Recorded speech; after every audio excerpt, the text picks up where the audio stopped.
अपनी जिंदगी के हर एक मिनट में आप कुछ ना कुछ महसूस करते हैं, जैसे कि खुशी, उदासी, गुस्सा और भी न जाने कितने ही ऐसे इमोशंस। यहाँ तक कि अगर आप न्यूट्रल या बेपरवाह, लापरवाह भी महसूस कर रहे हैं, तो वो भी एक फीलिंग है, एक इमोशन है। एक्चुअली ना, इमोशंस को हम उतनी इम्पोर्टेंस देते ही नहीं है जितनी कि हमें देनी चाहिए। इमोशन का हम पर फिजिकल और मेंटली काफी ज्यादा इम्पैक्ट पड़ता है, ये हम सभी जानते हैं।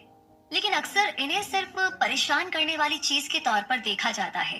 यानी कि आज मैंने थोड़ा ज्यादा खा लिया बिकॉज मैं बहुत ज्यादा इमोशनल हो रही थी, या फिर मैंने किसी को कुछ ऐसा बोल दिया क्योंकि मुझे बहुत ज्यादा गुस्सा आ रहा था, या फिर बाद में गिल्ट आ रहा होता है ये सब कुछ करने के बाद, है ना? तो सही गाइडेंस के बिना इमोशंस को कंट्रोल करना बेहद मुश्किल है। इस समरी में आप जानेंगे कि अपने इमोशंस को समझना क्यों जरूरी है, उदास और दुखी ना होना इतना मुश्किल क्यों होता है। साथ ही आप समझेंगे कि इमोशंस को हेल्दी नजरिए से कैसे देखा जाए, और ये अप्रोच आपके लिए अपने नेगेटिव इमोशन से छुटकारा पाना आसान कर देगी, क्योंकि इमोशंस आपके दोस्त है, ना कि दुश्मन। ये आपको इमोशनली मैच्योर होने और ज्यादा खुश रहने में मदद कर सकते हैं। तो आइए इस जर्नी को शुरू करते हैं, और हमारे जो इमोशंस है उनसे ना एक बार फिर से थोड़ा कम्युनिकेट करते हैं कि वो कहना क्या चाहते हैं। तो पहला चैप्टर है how your survival mechanism affects your emotions. आपकी आज की लाइफ आपके पूर्वजों की लाइफ से बहुत अलग है। आपको खाने के लिए जंगलों में जाकर जानवरों का शिकार करने की जरूरत नहीं पड़ती, क्योंकि आप मार्केट से उसे आसानी से खरीद सकते हैं। आपको किसी जानवर से छिपने या डरने की भी जरूरत नहीं है, क्योंकि वो आपके घर में घुसकर आपका शिकार नहीं कर सकता। लेकिन इसके बावजूद आपके अंदर अभी भी एक सर्वाइवल मैकेनिज्म है जो अभी तक गया नहीं है। जब आप खतरे में होते हैं तो ये मैकेनिज्म आपको भागने की एनर्जी देता है। सेम यही मैकेनिज्म है जो पॉजिटिव से ज्यादा नेगेटिव इवेंट्स को याद रखता है। आपके पूर्वजों के टाइम पर जो नेगेटिव इवेंट्स होते थे, उनका रिजल्ट ज्यादातर खतरनाक होता था। जैसे कि मान लीजिए कोई कबीला अगर आपको अपनाने से इनकार कर देता था, तो आपके जिंदा बचने के चांसेस काफी कम हो जाते थे, क्योंकि कौन आपको जानवरों के हमले से बचाता और अपना खाना आपके साथ शेयर करता। तो नेगेटिव इवेंट्स अभी भी लोगों को इमोशनल तकलीफ देते हैं, फिर भले ही इसमें जान का खतरा ना हो तो भी। जब आपके बॉस आपको डांटते हैं तो आपको आज भी बुरा लगता है। आप आज भी उदास हो जाते हैं जब आपका दोस्त आपसे बात नहीं करता। तो अब इस नेगेटिविटी बायस ने हमारे पूर्वजों को जिंदा रहने में मदद की थी, लेकिन अब ये आपकी हेल्प नहीं करेंगे। अगर आपका बॉस आपके काम को क्रिटिसाइज करता है या आपका दोस्त आपसे बात करना बंद कर देता है, तो आपकी जान नहीं चली जाएगी। लेकिन इमोशनल पेन एक ऐसी चीज है जिससे हमें तकलीफ होती है। आपको इस डिस्कम्फर्ट से बचने और खुश रहने के लिए नेगेटिविटी बायस से एक्टिव होकर लड़ना होगा। अगर आप खुश रहेंगे तो आपकी जिंदगी काफी हद तक इम्प्रूव हो सकती है। डोपामिन एक न्यूरोट्रांसमीटर है जो आपके ब्रेन में तब रिलीज होता है जब आप कुछ खास तरीके से बिहेव करते हैं, जैसे कि अच्छा खाना खाना। तो ये न्यूरोट्रांसमीटर आपके प्लेजर सेंटर में जाकर के आपको खुशी महसूस कराता है। अब क्योंकि डोपामिन इंसान को अच्छा महसूस कराता है, तो कई लोग इसे अब्यूज यानी इसका गलत इस्तेमाल करने लगते हैं। जैसे कि वो नॉन स्टॉप खाना खाते रहेंगे या सेक्स एडिक्ट बन जाते हैं। किसी भी तरह की एडिक्शन यानी लत हेल्थ के लिए बहुत ज्यादा खतरनाक होती है। जैसे कि आपका माइंडसेट ऐसा है कि आपको मटेरियल चीजें अचीव करके बहुत खुशी मिलती है। लेटेस्ट कार या फोन आपको वो खुशी देता है जो आप महसूस करना चाहते हैं। दूसरी मटेरियल चीजों की तरह आप अपनी फैंसी कार या नए फोन के साथ बिजी हो जाते हैं। ये आपको खुशी तो देगा, लेकिन सिर्फ कुछ ही टाइम के लिए। इसे हेडोनिक अडेप्शन कहते हैं। ये टेम्पररी खुशी आपको कुछ टाइम के लिए खुश कर देती है, इसलिए आप इसके पीछे भागते हैं, फिर चाहे ये खुशी थोड़ी देर के लिए ही क्यों ना हो। हम सबके अंदर ना कुछ लेवल की खुशी होती है। ये हर इंसान के लिए अलग अलग हो सकता है। कुछ लोग नेचुरली खुश रहते हैं और कुछ न्यूट्रल रहते हैं। तो आपकी खुशी का लेवल तब ऊपर चढ़ जाता है जब आप कुछ ऐसा करते हैं जो आपके डोपामिन न्यूरोट्रांसमीटर को ट्रिगर करता है। अब जरा फिर से नई कार या नया फोन लेने के एग्जाम्पल पर हम चलते हैं। कार या फोन खरीदने से आपकी खुशी के लेवल में स्पाइक आता है, लेकिन बाद में ये वापस बेस लाइन पर चला जाता है। तो क्या इसका मतलब ये हुआ कि आपको खुशी के पीछे नहीं भागना चाहिए, क्योंकि ये हमेशा हायर लेवल पर नहीं रहने वाली? बेशक नहीं। द हाउ ऑफ हैप्पीनेस के ऑथर सोंजा ल्यूबोमिर्स्की के हिसाब से खुशी का एक परसेंटेज होता है। आपकी खुशी का 50% आपके जीन से आता है, 40% इंटरनल फैक्टर्स की वजह से होता है और सिर्फ 10% एक्सटर्नल फैक्टर्स से आता है, जैसे मटेरियल चीजें या प्रमोशन मिलने से। तो खुशी के परसेंटेज से हमें ये सीखने की जरूरत है कि खुश होना आपके ऊपर डिपेंड करता है, इस बात पर नहीं कि आपके साथ क्या होता है। सच्ची खुशी तो आपके अंदर से ही आती है। अब बढ़ते हैं अगले चैप्टर की तरफ, द नेचर ऑफ इमोशंस। अपने इमोशंस को हैंडल करना बहुत ही ट्रिकी होता है, खासकर तब जब वो नेगेटिव होते हैं। आप तुरंत अपने गुस्से या फ्रस्ट्रेशन को कंट्रोल नहीं कर सकते, चाहे आप कितनी भी कोशिश कर लें। लेकिन अपने इमोशंस को हैंडल करना पॉसिबल है, ये समझ कर के कि ये सिर्फ थोड़ी देर के लिए आते हैं और फिर चले जाते हैं। जैसे पेनी लोब को ये सोच कर के बड़ी चिड़चिड़ाहट होती है कि वो देर से उठी है, इसके बाद उसे जल्दी जल्दी नहाना पड़ता है, ब्रेकफास्ट करना पड़ता है और काम पर भागना होता है। इस फ्रस्ट्रेशन की फीलिंग से वो जल्दी बाहर नहीं आ पाती। अगर वो खुद को बोल भी दे कि उसे इस चीज से बाहर निकलना चाहिए, तो भी ये तरीका काम नहीं करता। इसके बजाय पेनी लोब खुद को अपने इमोशन से डिटैच यानी अलग कर सकती है। वो बोल सकती है कि हाँ, जिस तरह से मेरा दिन शुरू हुआ है उससे मुझे चिढ़ हो रही है, लेकिन ये इरिटेशन धीरे धीरे दूर हो जाएगी और मैं फिर अच्छा महसूस करूंगी। इमोशंस आते जाते रहते हैं। आप जो भी अभी महसूस कर रहे हैं वो आप हमेशा नहीं करने वाले। तो नेगेटिव इमोशंस बुरी चीज नहीं है, इन्हें आप इतना भी बेकार मत समझिए। कई बार ये आपके लिए एनकरेजमेंट का रीजन भी साबित होते हैं कि आपको कुछ करना चाहिए। हार की फीलिंग आपको अगली बार और ज्यादा मेहनत करने के लिए पुश करती है। किसी अपने का खोना आपको उन लोगों की कदर करवाने लगता है जो आपके पास अभी मौजूद है। अगर आप अभी भी नेगेटिव इमोशन से डील करते करते परेशान हो चुके हैं, तो उस टाइम को याद कीजिए जब आपने उन्हें पास्ट में एक्सपीरियंस किया था। आप इस चैलेंजिंग सिचुएशन को पहले भी फेस कर चुके हैं और तब भी आप उससे निकल पाए थे, चाहे आपको कितना भी बुरा क्यों ना लग रहा हो। आपको पता होना चाहिए कि ये फीलिंग भी चली जाएगी। नेगेटिव इमोशन से डील करने का एक और हेल्दी तरीका है कि इस बात को हमेशा याद रखें कि आपको डिफाइन नहीं करते। अगर आप डिप्रेस्ड हो तो इसका मतलब ये नहीं है कि आपको डिप्रेशन है। इसका ये मतलब भी नहीं है कि आप एक फेलियर है। जो भी आपको अभी महसूस हो रहा है, एक इंसान के तौर पर आपको किसी से कम नहीं बनाता। एक बार फिर से आपको याद दिला दे कि आपको खुश रहने के लिए एक्टिव होकर पॉजिटिव एटीट्यूड बनाए रखना होगा। क्या आपने ये कहावत सुनी है? आप जो सोचते हैं उसी को अट्रैक्ट करते हैं। ये पॉजिटिव और नेगेटिव स्टेट दोनों पर अप्लाई होता है। तो सोचिए अभी आप कहाँ किस इमोशन में हैं। मान लो कि अभी आप किसी बुरी सिचुएशन में हो। जिस टेस्ट के लिए आपने इतनी मेहनत से पढ़ाई की थी उसमें आप पास नहीं हो पाए और ऊपर से आपकी स्कॉलरशिप की एप्लीकेशन भी रिजेक्ट हो गई। ये दोनों इवेंट आपको अपनी लाइफ के उन बाकी के एरिया पर फोकस करने देगी जो गलत जा रहे हैं। हो सकता है कि ऐसे में आपको याद आए कि अरे, आपका वजन तो बढ़ रहा है। आपको लगता है जैसे कोई आपको पसंद नहीं करेगा। आप अकेले और उदास महसूस करते हैं। नेगेटिविटी को खुद पर हावी होने देना बहुत ही आसान है, लेकिन जो इमोशन आप पर हावी हो रहा है, आपको उसकी पकड़ से खुद को आजाद करना होगा। जैसा कि हमने पहले भी बताया, जब आपको कोई फीलिंग आए तो आपको उस फीलिंग के बारे में अवेयर होना होगा। खुद को बार बार याद दिलाते रहिए कि ये फीलिंग जल्दी ही चली जाएगी। ये आपको अपने इमोशंस को और उन्हें क्या ट्रिगर करता है, इस चीज को ट्रैक करने में भी मदद करेगी। आइए हम इसे एक एग्जाम्पल से समझते हैं। सोफिया को एहसास हुआ कि गलती करने से उसे गुस्सा आता है। वो छोटी छोटी गलतियों पर खुद पर गुस्सा करती है। सोफिया ने इसे एक पेपर पर लिखा और जब भी उसे गुस्सा आता वो खुद को ऑब्जर्व करने लगती। अक्सर वो पास्ट में की गई अपनी दूसरी गलतियों पर भी फोकस किया करती थी। अब ऐसा सोचने से सोफिया खुद से यही कहेगी कि वो कभी कुछ सही नहीं कर सकती और वो एक लूजर है। लेकिन सोफिया ने इस नेगेटिव साइकिल से बचने का एक तरीका ढूंढ लिया था। वो खुद को याद दिलाती थी कि वो भी एक आम इंसान है और उससे भी गलतियां हो सकती है। सोफिया खुद को ये भी याद दिलाती कि उसने अपनी जिंदगी में कुछ अचीवमेंट तो किया ही है। तो थॉट्स यानी कि विचार के नेगेटिव साइकिल को रोकने के लिए खुद को ऑब्जर्व करने की हैबिट डालिए। पता लगाइए कि आपके इमोशंस को क्या ट्रिगर करता है। उस दौरान आप खुद को क्या क्या कहते हैं। वो कौन सी चीज है जिसने आपको इस नेगेटिव साइकिल से बाहर निकलने में मदद की थी और आपने उससे क्या सीखा। वैसे जहां तक सीखने की बात है तो अगले चैप्टर में हमें बहुत कुछ सीखना होगा। यानी कि changing your interpretation. External factors सिर्फ आपकी खुशी के लिए 10% जिम्मेदार होते हैं। एक्सटर्नल फैक्टर्स के एग्जाम्पल में आता है कि आपके पास कितना पैसा है। दूसरा एग्जाम्पल होगा जिंदगी में कोई चीज अचीव करना, जैसे कि 30 से पहले शादी कर लेना। ज्यादा स्पेसिफिकली बोले तो ये चीजें अजम्पशंस यानी अनुमान कहलाती है। ये अजम्पशंस चाहे कितने भी छोटे क्यों ना हो, फिर भी आप पर असर डालते हैं। यही रीजन है कि आपको इन चीजों को अलग नजरिए से देखना होगा।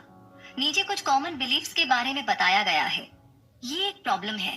अगर ये प्रॉब्लम जो आप अभी फेस कर रहे हैं सच में प्रॉब्लम ना हुई तो, जैसे कि कैटी ने ये अफवाह सुनी थी कि शायद उसे जॉब से निकाला जा सकता है।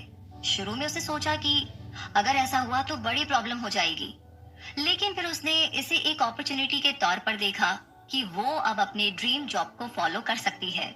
मुझे शादी करके बच्चे पैदा करने चाहिए, ये एक्सपेक्टेशन आमतौर पर पेरेंट्स और सोसाइटी की तरफ से की जाती है, सिर्फ इसलिए कि लोग ऐसा बोल रहे हैं। इसका ये मतलब नहीं हुआ कि आपको सच में ऐसा करना चाहिए। शादी करना और बच्चे पैदा करना आपकी अपनी मर्जी से होना चाहिए, ना कि दूसरों के प्रेशर में आकर। मुझे फ्यूचर के बारे में सोचकर बहुत डर लग रहा है। हर किसी को डर लगता है। फ्यूचर के बारे में सोचकर सबको फियर आता है, क्योंकि कोई भी नहीं जानता कि फ्यूचर में होगा क्या। लेकिन इसके बारे में ज्यादा सोचकर परेशान होने का कोई फायदा भी तो नहीं है। फ्यूचर को लेकर के आपकी चिंता से कुछ भी बदलने वाला नहीं है। इसके बजाय प्रेजेंट पर फोकस कीजिए। आप सिर्फ प्रेजेंट मोमेंट पर ध्यान देकर अपना बेस्ट कर सकते हो। इस बात पर ध्यान दीजिए कि आपके साथ जो चीजें होती हैं उसे आप कैसे देखते हैं। अगर आप अपनी बदकिस्मती के लिए लोगों को या हालातों को ब्लेम करते हो, तो अभी की अभी इस हैबिट को बदलने की जरूरत है। अपने एक्शन की जिम्मेदारी आपको खुद लेना सीखना होगा। आपके साथ क्या होगा और क्या नहीं, इस पर आपका कंट्रोल नहीं है, लेकिन आप अपने रिएक्शन को जरूर से कंट्रोल कर सकते हैं। और ये चीज डिसाइड करेगी कि आप खुश रहेंगे या दुखी। लेकिन जैसा कि समरी का नाम है मास्टर योर इमोशंस, तो कितनी ही तकलीफ क्यों ना हो, कितने ही दुख क्यों ना हो, इसमें बहुत सारे तरीके हैं जिससे कि हम खुश रह सकते हैं या फिर किसी भी सिचुएशन से डील कर सकते हैं। तो अगला चैप्टर है लेटिंग गो ऑफ योर इमोशंस। ये लाइन हमने बहुत लोगों से सुनी है, पर ऐसा होता नहीं। चलिए जानते हैं कि ऐसा करना कैसे है। जिंदगी में अगर खुश रहना है तो अपने इमोशंस को दिल में दबाकर मत रखो। गुस्सा, कड़वाहट और बाकी नेगेटिव इमोशंस आपको मेंटली और इमोशनली डैमेज कर सकते हैं। इससे पहले के चैप्टर्स में हम ये चीजें पहले ही डिस्कस कर चुके हैं, और ये बताने की जरूरत नहीं कि इसमें फिजिकल मैनिफेस्टेशन भी नजर आते हैं। जैसे कि जब आपको गुस्सा आता है तब आप कैसा महसूस करते हैं। आपके दिल की धड़कन बढ़ जाती है, आपकी हथेलियों में पसीना आता है, आपको गर्मी महसूस होने लगती है, और आप किसी भी चीज पर कंसंट्रेट नहीं कर पाते। इसलिए ये जरूरी है कि आप अपने इमोशंस को दिल में दबाकर ना रखें। सबसे पहले अपने इमोशंस को खुद से अलग करके ऑब्जर्व कीजिए। जब पैनी के बॉस ने तीसरी बार उसके काम में करेक्शन किया तो उसे बड़ा स्टूपिड जैसा महसूस हुआ। उसे ऐसा लगा जैसे कि वो ये जॉब और पोजीशन डिजर्व ही नहीं करती। अब ऐसे में पैनी के लिए स्टूपिड महसूस करना बहुत ही नॉर्मल था, लेकिन उसने डिसाइड किया कि वो खुद को इस फीलिंग से डिटैच्ड यानी कि अलग रखेगी। उसने सोचा कि मुझे स्टूपिड जैसा फील हो रहा है, लेकिन मैं स्टूपिड नहीं हूँ। खुद को इमोशन के साथ जोड़कर देखना और इमोशन को खुद से अलग चीज के तौर पर देखने में बहुत फर्क होता है। उसने खुद को नेगेटिव बातें सुनाने से भी रोका।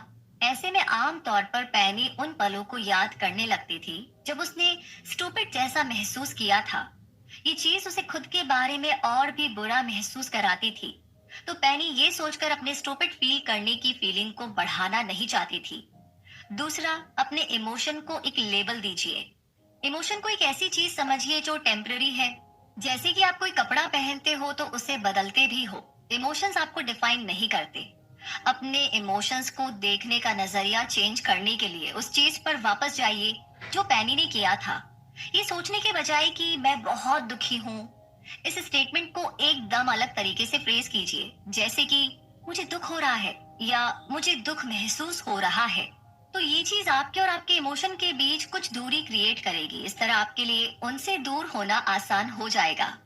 तीसरा है अपने इमोशंस को पकड़कर मत रखो, उन्हें जाने दो, लेट गो।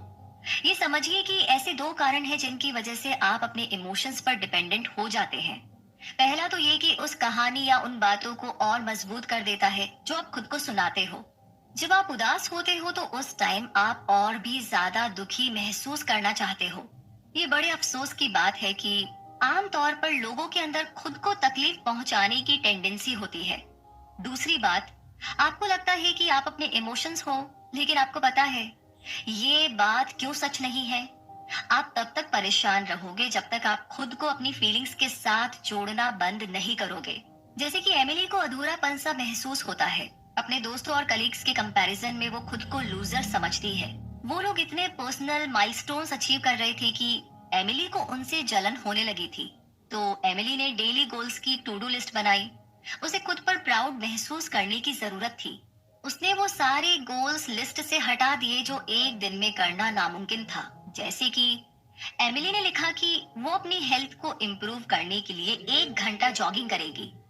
लेकिन सक्सेसफुली 1 घंटा जॉगिंग करने के लिए डेली प्रैक्टिस करने की जरूरत होगी। इसके लिए आपको अपनी बॉडी को ट्रेन करना पड़ेगा। उस गोल को अचीव ना कर पाने की वजह से एमिली को लगा कि वो किसी भी काबिल नहीं है। एमिली के लिए ये सोचना तो और भी बुरा साबित होने लगा था कि वो नाकाबिल है। बस यही रीजन था कि उसने धीरे धीरे ये डिसाइड किया कि वो अपनी फीलिंग्स को पकड़कर नहीं रखेगी। ये सोचना गलत होगा कि वो काबिल नहीं है। एमिली ने अपने डेली गोल्स चेंज करके अचीवेबल बनाए और अब उसे स्ट्रेस वाली फीलिंग नहीं आती थी। सबसे इम्पोर्टेंट बात तो ये थी कि एमिली को अपने माइलस्टोन अचीव करने से धीरे धीरे कॉन्फिडेंस आने लगा था। चौथा है, अपने इमोशंस को लेट गो करने के लिए द सेडोना मेथड को सीखिए। द सेडोना मेथड हेल डॉस्किन की बुक का एक कॉन्सेप्ट है। ये आपको 3 अलग अलग तरीके से इमोशंस को रिलीज करने में मदद कर सकता है। पहला तरीका है, अपने इमोशंस को पकड़ो मत। नेगेटिव इमोशंस को कभी भी पकड़कर नहीं रखना चाहिए, उन्हें जल्दी से जल्दी निकाल दीजिए।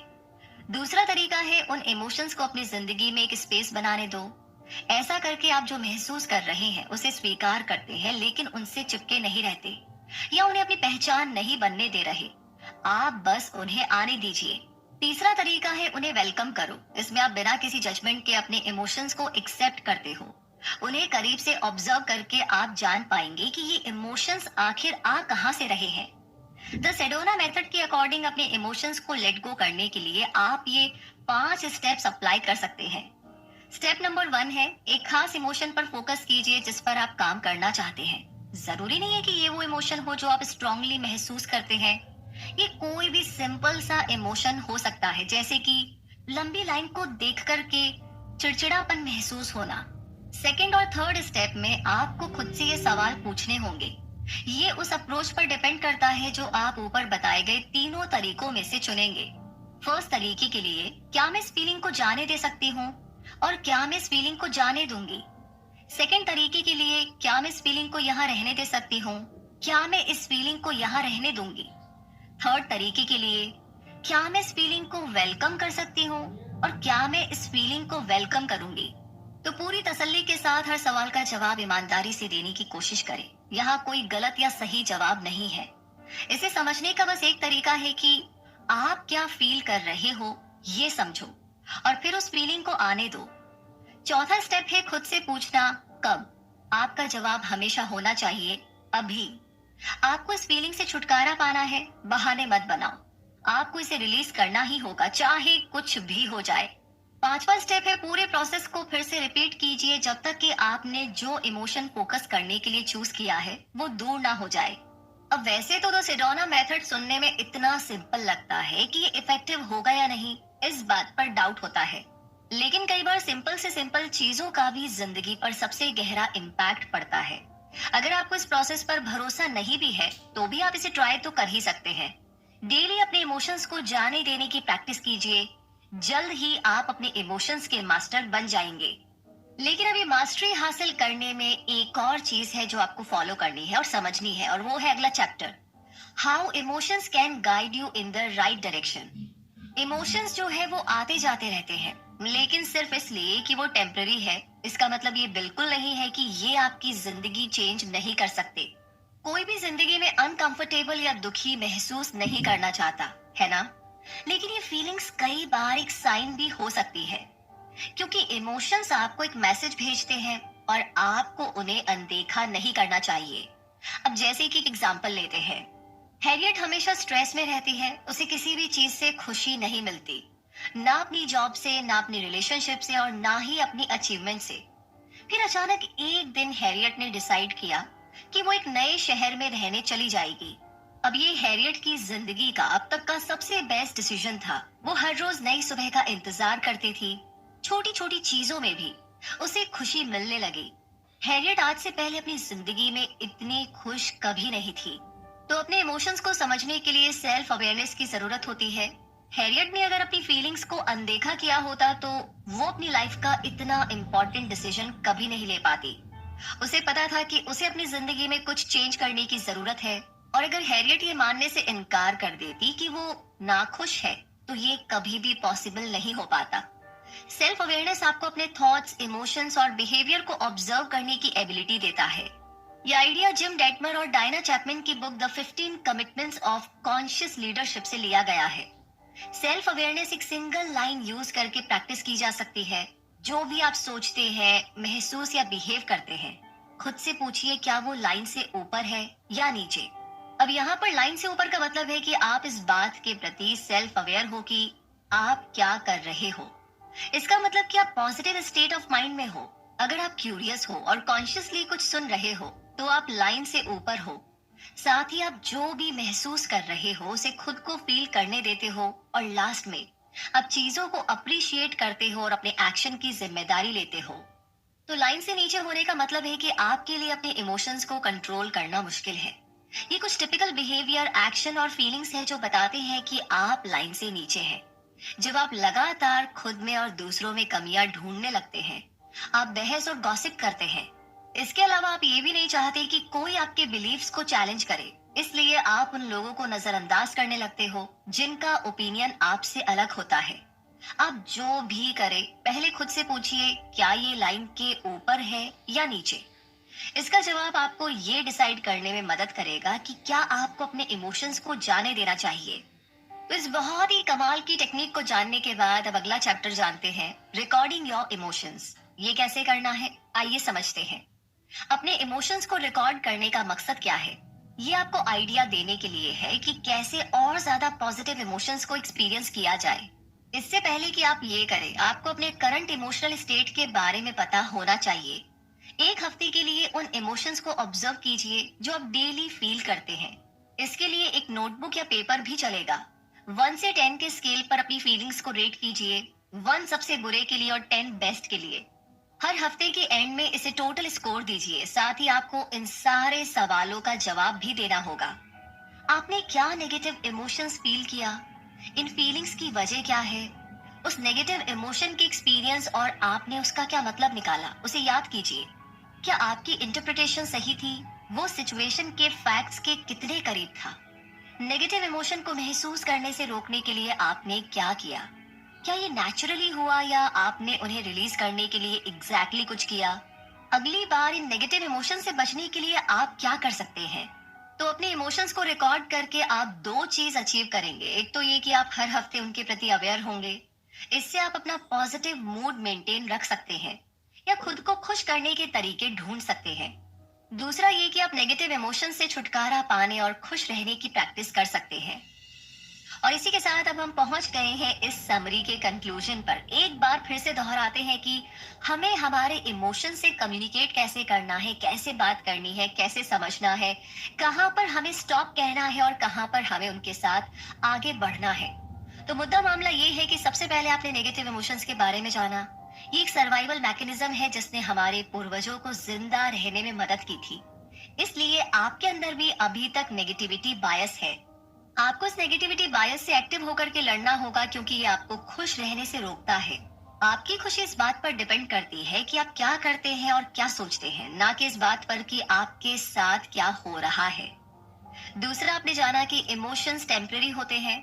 आपको ये याद रखना होगा, खासकर तब जब आप नेगेटिव इमोशंस महसूस कर रहे हैं।